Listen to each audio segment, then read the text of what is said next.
Hey dudes, welcome to Ask Tommy number 3. First question. Tommy, what can we look forward to this February on Splat from the Past? Well, I'll be celebrating Women in Horror Month like I do every year. Fuck that March shit. It's in February. And celebrate love with romantic comedies I love. I start booking this following Monday, and February is a leap year this year, so expect a longer month of this. And I'm sure I'll have all types of themes I can cook up. I have a couple non horror, non love themed episodes already booked for February. When you find people on social media who were once in a cult film or a forgotten TV series and is largely forgotten, are they stunned that you want to talk to them? Oh fuck yeah, dude. I mean, they are so happy to give an interview. Gary Wallace from The Jar, Andrea Howard, Billy Perkins, the list goes on and on. There are so many people that are stunned. And there's people, who don't want to be found and they want to be forgotten. I've encountered those. I think most podcasters have. But, the ones who do end up doing the podcast, they're glad that they did it. They feel so gratified that somebody actually remembered them. And it makes me feel important when that happens, almost like fate, destiny, like I lend a hand to make them feel good. It's hard to explain, but essentially that's how I feel. And yes, they are very, very, very stunned. Do you like interviewing higher profile people or lower profile people more? Definitely lower, a lot less ego and narcissism. Lower profile people are usually pretty humble, personable, less arrogant. Occasionally, you run into somebody who's bitter, confused, and lost from decades of substance abuse, but fortunately, that's only once or twice a year. Those are the days that I dread, by the way. But yes, it's definitely lower profile for sure. You know, and I'll tell you something. Since the year began, I have run into so many fucking people who make me who remind me that it's not good to meet your idols once in a while. People that have declined me, but it's the luck of the draw sometimes. Have you ever dated any of your guests? No, but I'd be lying if I said I didn't think about it when I'm waxing my carrot. What movies do you want to badly chronicle in 2024? Several, but without a doubt, Rocktober Blood. I'm connected with two people on social media from it, and neither of them have come through. One gave me her email, and I never heard back from her. This was 2 years ago. And one that I reached out to at the end of last summer, and she read my message but never got back to me. So, but fingers and toes crossed, there's still hope. We shall see what happens. The year is young. When you interview celebrities who are in their 80s, 90s, are you just in awe of them the whole time? Of course, they are old Hollywood legends full of wisdom and have survived decades in the business. I'm very in awe. Here's some examples: Marion Ross, Phil Roman, Shel Talmy, Steve Bender, James Drury, rest in peace. The list goes on and on. Storytellers, great show business legends. How can you not be in awe of those people? You're going to learn from each and every one of them about something, not just an anecdote about their careers, but also just wisdom and insight. I mean, you have to remember, they came up before there was the internet, so there's a lot of life experience there, and the kind of I used to walk 20 miles to school every day in the snow with no shoes kind of stories, and you got to get them on record because that generation is gone. You're not going to hear that. in the baby boomers generation. I can't imagine the baby boomers, starting a story with, I used to walk 20 miles, in the snow with no shoes, and I used to kill dinosaurs with my Mead notebook. After a guest of yours passes away, are you satisfied with the way that the interview turned out? Sadly, not very often. I'm a tough critic of myself, and I'm always hoping to give every guest the best interview they ever had. And when I interview someone and then they die later, I go back and listen to it occasionally and go, God, I could have done fucking better with this person, especially my early ones. Like Walter Olkowitz, for example, he was an early guest of mine. I could have done better with him. I should have engaged more talking about his improv group that he was in, which I didn't even know about at the time because I couldn't find it on the internet. I couldn't find much on his background. So I just, had my prepared notes about the movies and the television work, but I didn't know about the improv. I wish I could have. I wish I could have given him a much better interview. Another example is Jared McVeigh. There was no research on his past online. He had a website, and I can't remember, but I think the bio was very brief, saying, he's a former actor, performer, now he's an author, and all that stuff.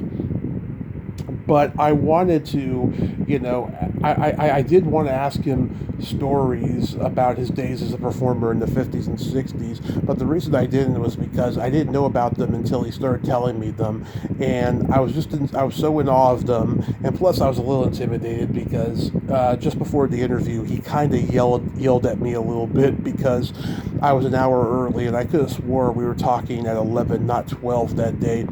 So I was a little intimidated there, but I hope it's okay for what it is. It's 40 minutes long at least, and he tells the honest to God truth about making Island of Blood in it, but I wish I could have engaged more about Johnny Cash and some of the people that he did mention early in the interview, but I just wish I could have asked more. Maybe had him on for a full hour instead of 40 minutes. But then again, I was afraid he was going to yell at me again. I thought he was going to get angry, and that's why I didn't. Any chance of interviewing Nancy Allen? Make some fucking calls for me. I can't get through to her, and people can't connect me. They tried.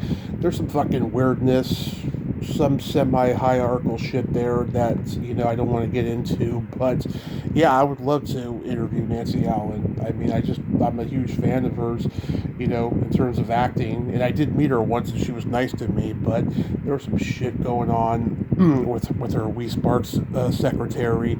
I don't think that'll ever happen. Sadly, it would be a great interview though, but I don't think so. It's going back to what I was saying before about the hierarchy of the business, and the bullshit. It's just it can drain you sometimes, especially at this point when you really got nothing to prove. I've done fucking I'm coming up on 2,000 interviews, and I've been doing this 7 years. I still can't believe that I got something to prove. I mean, yeah, I'm not famous, and I know that. I'm self-aware in that department, but just at this point, it's like, God, look at all these people who have done this show. It's like, why don't you want to do it, I don't get it, but it's the luck of the draw, as I said. What time of day do you usually enjoy doing interviews? Definitely in the afternoon or mid-noon. I do my worst interviews early in the morning or late at night. I just get too fucking tired, That's all there is to it. I try to avoid, morning or late night interviews as often as I can, but sometimes you just can't, There's guests who are in Europe or Japan or any third world country, where it's like morning your time and late theirs or something, and you can't avoid it. And then there's people who work 9 to 5 and they can do the interview after dinner, before bed or something, and that's fine. But it's just like, I get so tired, in the morning and late at night doing interviews. That, like, I do my best ones afternoon or mid-noon, the best, when the coffee is just sitting there and it hasn't either attempted to kick in yet in the morning, or it's just, catching up to me late at night, so yeah, definitely, afternoon or mid-noon is what I prefer.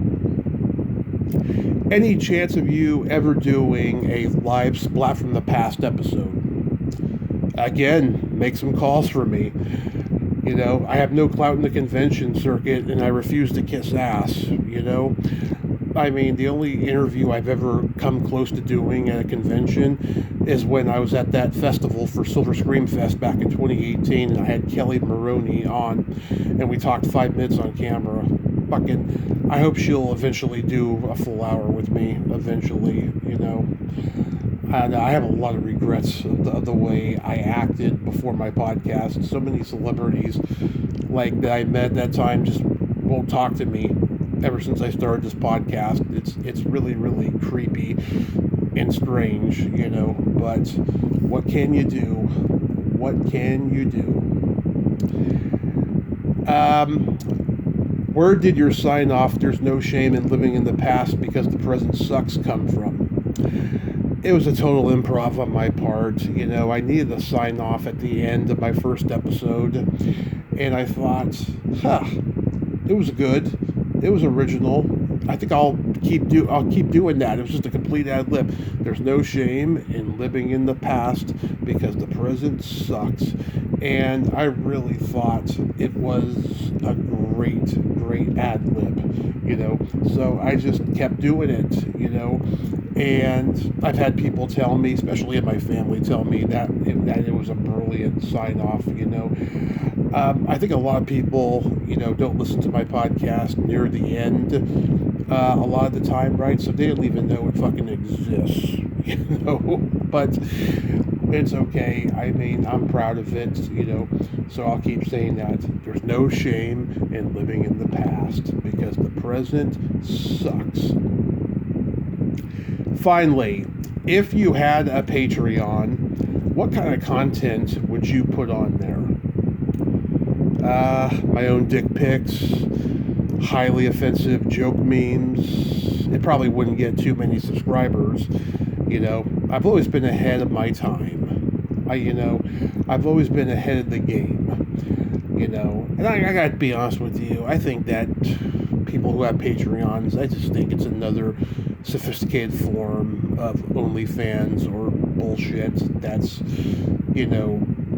I don't know. It's just, I don't know. I just have a problem with the whole Patreon thing, It's like, why don't you just monetize your whole podcast instead of monetizing just freaking exclusive, bonus content, It's just, I feel like it's dicking around. It's a whole waste of time.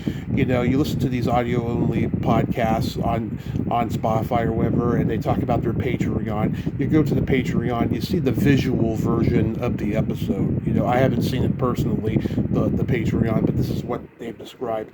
And you hear stories that were really juicy and gossipy that were in there that got cut out, and it's just like, fuck, man, why don't you just put that in the actual episode, of the episode instead of just, trying to take advantage of people? I don't freaking get it. Sometimes there's nudity in those things. That's why I said I would have my own dick pics in there. Like, my guest Kathy K on Strictly Anonymous Confessions, she's got like naked pictures of her guests on there, but there's no heads, just the bodies, the dicks and the breasts and the butts and whatever, that she has on there, to kind of tease people and stuff. And I would be tempted to, subscribe to that Patreon, maybe I'll do that in the future, but like, I don't see myself doing a Patreon anytime soon, and I hope people out there, really think long and hard if they really want to have a Patreon. It's quite a decision there, you know. Just freaking, if you're going to monetize your podcast, do it. I don't monetize my podcast, you know. I do this for passion, not for profit, you know. Just, if you want to monetize your podcast, just do it, but don't fucking tease people with bonus content, you know. Although naked pics are very highly respected and accepted. Well, that's it. Later, dudes.